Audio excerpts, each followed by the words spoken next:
आज हम लेकर आए हैं एक ज़ॉम्बी टाइप की मूवी जिसका नाम है 28 वीक्स लेटर। तो कहानी की शुरुआत में हमें वो समय दिखाया जाता है जब रेज वायरस फैलना शुरू हुआ था। तब हम डॉन नाम के एक आदमी को देखते हैं जो कि अपनी वाइफ एलिस के साथ खाना बना रहा होता है।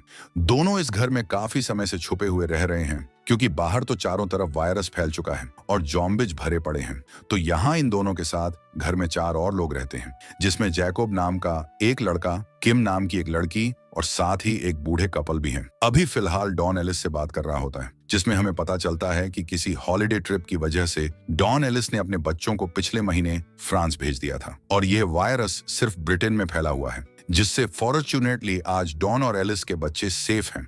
पर ये दोनों खतरे में हैं। अब जितने भी लोग घर पर हैं सभी खाने के लिए बैठते हैं और सभी 6 लोग टेबल पर आ जाते हैं, जहां पर हम गौर करते हैं कि हर तरफ कैंडल्स जल रही है और दिखने में ऐसा लग रहा है कि रात का समय है, क्योंकि चारों तरफ अजीब सी शांति फैली हुई है। इसी के साथ डिनर शुरू करने वाले होते हैं ये लोग। तभी अचानक से इनको बहुत तेज से लगातार एक बच्चे की रोने की आवाज आती है और वह आवाज इन्हें घर खोलने के लिए कह रही होती है। एलिस समझ जाती है कि कोई बच्चा उनसे मदद मांग रहा है, जिसके बाद वो डॉन को दरवाजा खोलने के लिए कहती है कि जाओ जरा देखो कौन है, और ना जाते हुए भी डॉन दरवाजा खोल देता है। दरवाजा खोलते ही अचानक से बहुत तेज सनलाइट अंदर आती है और हम समझ पाते हैं कि असल में इस वक्त रात का समय नहीं है। घर को इन्होंने हर तरफ से ऐसा ढका हुआ है कि सनलाइट अंदर ना आ पाए, और जैसे ही यह सनलाइट इनकी आंखों पर पड़ती है कुछ देर के लिए ये ठीक से देख नहीं पाते, जो कि दर्शाता है कि शायद इन्होंने सनलाइट को बहुत टाइम से देखा ही नहीं। उस बच्चे को अंदर लाया जाता है, जिसके बाद उसको खाना भी दिया जाता है। साथ ही ये लोग उससे पूछते हैं कि तुम कहां से आए हो और तुम्हारे साथ क्या क्या हुआ। तो वह कहता है कि अचानक से मेरे माता पिता पागल हो गए और वह मुझे मारने के लिए मेरे पीछे पड़े हुए हैं, जिस वजह से मैं अपने घर से भाग निकला। पर इस वक्त मेरे पीछे बहुत सारे जॉम्बिज भी भाग रहे थे। ये सुनकर ये सभी डर जाते हैं क्योंकि हो सकता है अब वो जॉम्बिज यहीं पर हमला कर दें। किम डरी हुई हालत में जरा बाहर देखने की कोशिश करती है कि क्या माहौल है बाहर का, जिसमें उसको जॉम्बिज के बीच हलचल होती हुई नजर आती है। और तभी अचानक से एक जोम्बी बाहर से ही किम पर हमला कर देता है। वो किम का हाथ पकड़ लेता है और उसका हाथ बाहर खींचकर उसको कई बार काट भी लेता है। किम चिल्लाती भी है पर वो जोम्बी से हाथ नहीं छुड़ा पाती। ये देखकर ये सभी लोग किम की मदद करने जाते हैं, पर अनफॉर्चुनेटली वह जोम्बी लकड़ियां तोड़कर घर के अंदर आ जाता है और किम पर बुरी तरह हमला कर देता है। इतना होने की देरी थी कि चारों तरफ से जॉम्बिज लकड़ियां तोड़कर घर के अंदर आ जाते हैं, क्योंकि उस घर का ज्यादातर हिस्सा लकड़ी से बना हुआ था। ये देखकर डॉन एलिस और वो बच्चा एक तरफ भागते हैं, वहीं वो ओल्ड कपल और जैकोब दूसरी तरफ स्टोर रूम की तरफ भागते हैं, जहां स्टोर रूम में तेजी से ना भागने की वजह से वो बूढ़े कपल जॉम्बिज का शिकार बन जाते हैं। वहीं किम तो पहले ही मर चुकी थी। दूसरी तरफ एलिस, डॉन और वह बच्चा एक कमरे में चले जाते हैं। डॉन एलिस को अपने पास बुलाता है और उस बच्चे को वहीं छोड़ देने के लिए कह देता है, पर एलिस उल्टा डॉन को अपने पास आने के लिए कहती है ताकि डॉन उस बच्चे को भी बचा सके। पर डॉन को लगता है कि अगर मैं इसको बचाने जाऊंगा तो कहीं मैं भी ना मारा जाऊं। इसी वजह से वह विंडो के बाहर कूद जाता है और घर से बाहर भागने की कोशिश करता है। वहीं पीछे से एलिस डॉन को आवाज देते हुए उससे मदद मांग रही होती है और अचानक से ही एलिस की आवाज आना बंद हो जाती है, यानी कि एलिस और वह बच्चा दोनों ही जॉम्बिज का शिकार हो चुके हैं। डॉन रोते हुए जॉम्बिज से दूर भाग रहा होता है क्योंकि वह अपनी पत्नी को बचा नहीं पाया और उसके चारों तरफ जॉम्बिज ही जॉम्बिज होते हैं जो उसकी तरफ भाग रहे होते हैं। वो बड़ी मुश्किलों से नदी किनारे पहुंच जाता है, जहां वो जैकोब को बोट स्टार्ट करते हुए देखता है। डॉन भी उसी बोट पर चेयर हिच जाता है और बोट स्टार्ट भी हो जाती है, पर तब तक एक जोम्बी जैकोब को काट लेता है और अगले पल जैकोब भी जोम्बी में बदल जाता है और चलती हुई बोट पर डॉन को काटने की कोशिश करता है। यहाँ न चाहते हुए भी डॉन जैकब को मारकर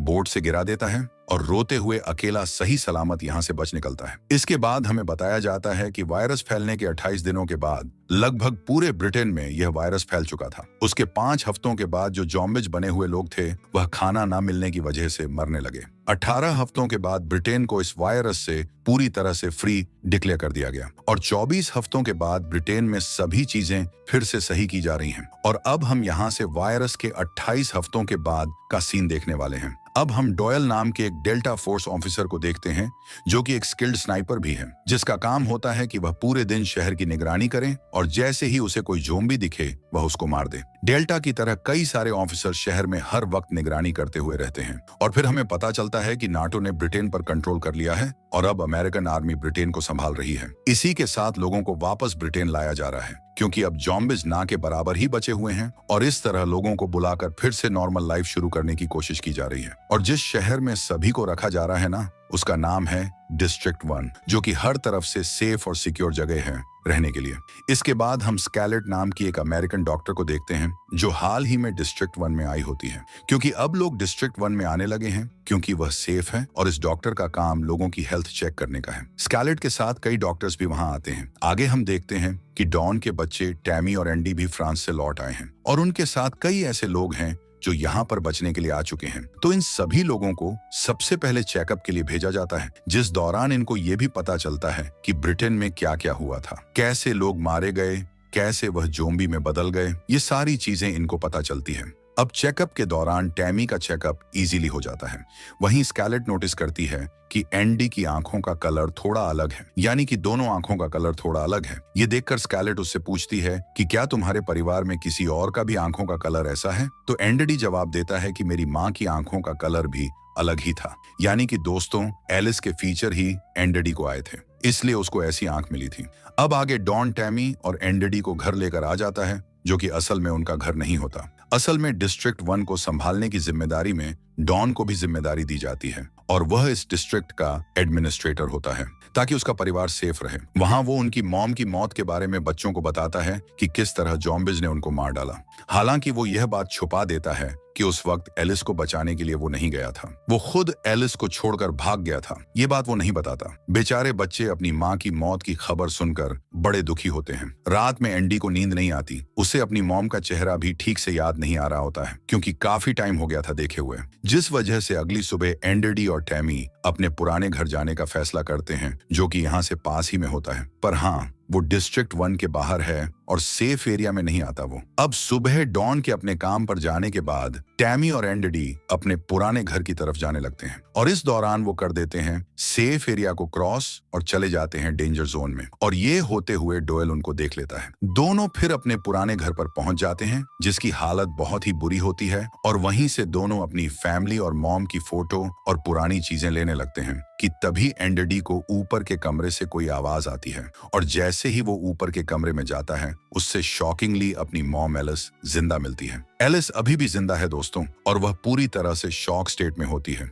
अब एलिस को देखकर एंडी उनको गले लगा लेता है, पर एलिस ज़ॉम्बी से कैसे बच पाए ये हमें आगे पता चलेगा। वहीं पर आर्मी के ऑफिसर्स भी आ जाते हैं और जैसे ही एंडी और टॉमी घर से बाहर निकलते हैं ना, उन्हें सामने ऑफिसर्स खड़े मिलते हैं, जो कि उन्हें वापस सेफ जोन ले जाने के लिए आए हुए थे। और तभी ऑफिसर्स को भी घर के अंदर एलिस जिंदा दिखती है। सीन यहाँ से शिफ्ट होता है और हम एलिस को क्वारंटाइन रूम में डॉक्टर स्कारलेट के साथ देखते हैं, जो एलिस का चेकअप कर रही है। हालांकि इस दौरान एलिस स्कारलेट के किसी भी सवालों का जवाब नहीं देती, क्योंकि वो जवाब देने की हालत में नहीं है अभी। बट चेकअप करते हुए स्कारलेट को यह भी पता चलता है कि एलिस को किसी ज़ॉम्बी ने काटा तो था, पर एलिस के पास बहुत ही यूनिक और स्ट्रांग इम्यून सिस्टम है, जो कि ज़ॉम्बी वायरस से LDDDH पा रहा है। इसी वजह से एलिस ज़ॉम्बी में नहीं बदली और डॉन के जाने के बाद से एलिस अपने घर में ही छुप कर रह रही थी। अब ये बातें आर्मी जनरल को भी पता चल जाती है कि एलिस के ऊपर ज़ॉम्बी का इफेक्ट नहीं होता, पर उसके शरीर में अभी भी ज़ॉम्बी वायरस है, जो अगर किसी दूसरे इंसान के शरीर में चला जाए तो वह इंसान तो ज़ॉम्बी बन ही सकता है। ये जानकर जनरल एलिस को मार देने का ऑर्डर देते हैं, पर तभी स्कारलेट बीच में आकर जनरल से बात करने लगती है और उनको समझाती है कि एलिस के ब्लड से हम एक ऐसा वैक्सीन बना सकते हैं जो कि ज़ॉम्बी वायरस से LDDDH सकता है, और जो ऑलरेडी ज़ॉम्बीज हैं शायद उनको इंसान भी बना सकता है। यह सुनकर जनरल एलिस को मारने का फैसला रोक देते हैं। दूसरी तरफ अब इस बारे में जैसे ही डॉन को पता चलता है तो वह भागते भागते एलिस से मिलने पहुंच जाता है, जहां उसे अपने बच्चे एंडी और टैमी मिल जाते हैं सामने, जो कि डॉन पर इस वक्त बहुत ही गुस्सा होते हैं, क्योंकि डॉन ने उनको कहा था कि उनकी माँ मर चुकी है, पर एलिस तो अभी जिंदा है। डॉन खुद भी बहुत ज्यादा शॉक में होता है कि एलिस कैसे इतने ज़ॉम्बीज को सरवाइव कर पाई। इसके बाद एलिस से मिलने वो क्वारंटीन रूम में जाता है और इस दौरान क्वारंटाइन रूम के पास कोई नहीं होता। स्कारलेट जनरल से बात करने के लिए गई होती है और वहां आर्मी के ऑफिसर्स भी नहीं होते, तो इसीलिए डॉन को एलिस के पास जाने से कोई नहीं रोक पाता। आगे डॉन एलिस को देखकर पहले तो बहुत रोता है, फिर उससे माफी मांगता है कि मैंने उस दिन तुम्हें अकेले छोड़ दिया और बस खुद की जान बचाने की सोची और भाग गया। काफी देर तक इस तरह की बातें करने के बाद एलिस भी डॉन को माफ कर देती है और फिर डॉन एलिस को किस भी करता है। यही होती है डॉन की सबसे बड़ी गलती। एलिस ज़ॉम्बी नहीं बनी होती है, पर वह इन्फेक्टेड तो है, यानी कि उसके शरीर में अभी भी वायरस घूम रहा है और यही वायरस किस करते हुए एलिस के सलाइवा से डॉन के शरीर में चला जाता है और अगले कुछ पलों में डॉन एक ज़ॉम्बी में बदलने लगता है। वो बहुत ही ज्यादा अग्रेसिव हो जाता है, तोड़ फोड़ करने लगता है, जिसको देखकर एलिस भी बहुत ज्यादा डर जाती है। फिर डॉन, जो कि अब पूरी तरह से ज़ॉम्बी बन चुका है, वह एलिस पर बेरहमी से हमला कर देता है और एलिस को मार देता है। इसके बाद डॉन ज़ॉम्बी बनकर बाहर आता है और आर्मी के ऑफिसर्स पर भी हमला कर देता है, जिससे अब कई ऑफिसर्स भी ज़ॉम्बी में बदल जाते हैं और फिर वो ज़ॉम्बीज आगे और लोगों को इन्फेक्ट करते हैं और इस तरह फिर से ज़ॉम्बी साइकिल शुरू कर देते हैं। एक को काटा उसने, दूसरे को, तीसरे को। इस वजह से सभी यहाँ से फिर अपनी जान बचाकर भागते हैं। स्केलेट तो टैमी को लेकर भागने लगती है और इसी दौरान एंडी अपने डैड डॉन को देखता है, जो कि अपने बच्चे पर हमला करने आता है और उस डक्ट के नीचे से एंडी को लगातार लोगों के चिल्लाने की आवाज आती है, जिस पर ज़ॉम्बीज हमला कर रहे होते हैं। आर्मी के सभी ऑफिसर्स को ज़ॉम्बीज को मारने का ऑर्डर दिया जाता है, लेकिन उन्हें ज़ॉम्बीज को मारने में बहुत प्रॉब्लम हो रही होती है, क्योंकि ज़ॉम्बीज और नॉर्मल लगभग एक साथ ही भाग रहे होते हैं। अगर वह गोली चलाएंगे तो कोई भी मर सकता है, पर बड़ी मुश्किल से किसी तरह ऑफिसर्स ज़ॉम्बीज को एक एक करके मार रहे होते हैं। हालांकि यह करते हुए कई नॉर्मल लोगों की भी जान जाती है, क्योंकि पता ही नहीं चलता कौन ज़ॉम्बी है कौन नहीं। इसके बाद आर्मी का जनरल सभी लोगों को मार देने का ऑर्डर देता है। ये सुनकर डॉयल बहुत हैरान होता है कि ऐसा क्यों हो रहा है, क्योंकि उन्हें लोगों को बचाना है, न कि उनको मारना है, जिस वजह से डॉयल ऊपर से अभी भी सिर्फ ज़ॉम्बीज को ही मार रहा होता है। और इसी दौरान एक ज़ॉम्बी एंडर्डी पर हमला करने वाला होता है, जिसे डॉयल शूट करके बचा देता है। अब डॉयल समझ जाता है कि मुझे नॉर्मल लोगों को बचाना होगा, इसीलिए डॉयल अपने स्नाइपर के काम को छोड़कर आ जाता है और नीचे बचे हुए लोगों की मदद करने लगता है। इसी दौरान डॉयल और एंडर्डी एक स्टोरेज एरिया में पहुंच जाते हैं, जहां एंडर्डी टैमी और स्केलेट से मिलता है और वहां इनको एक बूढ़ी औरत भी मिलती है, जो कि बाहर देखती है कि आर्मी के लोग नॉर्मल लोगों को भी बुरी तरह मार रहे हैं। तब स्केलेट बताती है यही तो इस आर्मी जनरल का प्लान था कि ज़ॉम्बीज को पूरी तरह रोका जाएगा, पर अगर इनके ज़ॉम्बी फैल गए तो प्लान भी यूज किया जाएगा, जिसमें ज़ॉम्बीज के साथ साथ नॉर्मल लोगों को भी मारा जाएगा ताकि ये वायरस आगे न बढ़े। इस दौरान डॉयल को अपने एक साथी फ्लिन से पता चलता है कि कुछ ही समय में पूरे शहर को बम से उड़ा दिया जाएगा और इसी वजह से फ्लिन डॉयल को शहर से बाहर एक सेफ जगह पर बुलाता है, जहां पर फ्लिन का प्लान यह होता है कि वो हेलीकॉप्टर लेकर आएगा और डॉयल को बचा लेगा। डॉयल भी ये सुनकर सभी लोगों को अपने साथ उस सेफ एरिया में लेकर जाने लगता है और इसी बीच आर्मी के ऑफिसर्स उन पर फायरिंग कर देते हैं, जिसमें बेचारी वह बूढ़ी औरत मारी जाती है, जो कि उनको कुछ देर पहले ही मिली थी। अब स्केलेट, डॉयल, एंडर्डी और टैमी उस सेफ जगह पर पहुंच जाते हैं।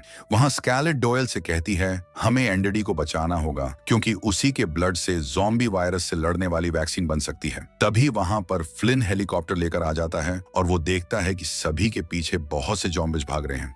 फ्लिन फिर डॉयल को अपने साथ चलने के लिए कहता है, पर डॉयल कहता है कि बचाना है तो सभी को, वरना किसी को नहीं, जिस वजह से फ्लिन उसे कहता है कि देख, तू मुझे स्टेडियम में मिल, वहां से आर्मी नहीं देख पाएगी तो मैं तुम सबको वहां से पिकअप कर लूंगा। अब ये सभी भागते भागते डिस्ट्रिक्ट 1 में आ जाते हैं, जहां पर आर्मी ने नर्व डैमेजिंग गैस फैलाया होता है और इस वजह से कई ज़ॉम्बीज मर भी रहे होते हैं। गैस से बचने के लिए ये अपने चेहरे को ढक लेते हैं। यहाँ ये एक कार लेकर भाग रहे होते हैं, पर कार स्टार्ट नहीं हो पाती, जिस वजह से डॉयल बाहर जाकर कार को धक्का देकर स्टार्ट करने लगता है, जिससे कार तो स्टार्ट हो जाती है, पर तभी पीछे से आर्मी के ऑफिसर्स आ जाते हैं और वह डॉयल को देखते ही उसे मार डालते हैं। अब कार से स्केलेट, एंडर्डी और टैमी एक रेलवे टनल के पास पहुंच जाते हैं, ताकि उस टनल के जरिए अंदर ही अंदर से ये सभी स्टेडियम तक पहुंच जाए। अचानक इन्हें डॉन का ज़ॉम्बी दिख जाता है, जो इन्हें देखते ही इन पर हमला करता है और स्केलेट को भी मार डालता है। दोस्तों, फिर तो डॉन एंडर्डी पर भी हमला करके उसे काट लेता है, पर ना चाहते हुए भी टैमी को अपने डैड को स्केलेट के गन से शूट करना पड़ता है। अब ज़ॉम्बी वायरस इन्फेक्ट होने की वजह से एंडर्डी की आंखों का कलर रेड हो जाता है, जैसा कि एलिस की आंखों का भी कलर था जब वो इन्फेक्टेड थी। एंडी के अंदर भी एलिस का इम्यून सिस्टम है, जिस वजह से वह ज़ॉम्बी में नहीं बदलता और दोनों पहुंच जाते हैं स्टेडियम, जहां फिलिन इनको हेलीकॉप्टर में बैठा लेता है। अब ये लोग शहर जाने लगते हैं, जिस दौरान हम देखते हैं कि पूरा शहर बर्बाद हो चुका है, वायरस वापस आ चुका है। अब मूवी के एंडिंग में हम यहाँ से 28 दिनों के बाद का सीन देखेंगे, जहाँ फ्लिन का हेलीकॉप्टर कहीं पर पड़ा हुआ है, जहाँ हेलीकॉप्टर के रेडियो में फ्रेंच आर्मी की आवाज आती है जो कि उनसे हेल्प मांग रहे हैं। यानी कि वायरस अब फ्रांस में भी फैल चुका है। इसके बाद हम देखते हैं कि ज़ॉम्बीज लोगों के पीछे भागते हुए पेरिस में मेट्रो के जरिए एफिल टावर के सामने आ जाते हैं, जिससे यह समझना मुश्किल नहीं कि वायरस पूरे यूरोप में फैल चुका है। और इसी के साथ यह कहानी होती है खत्म।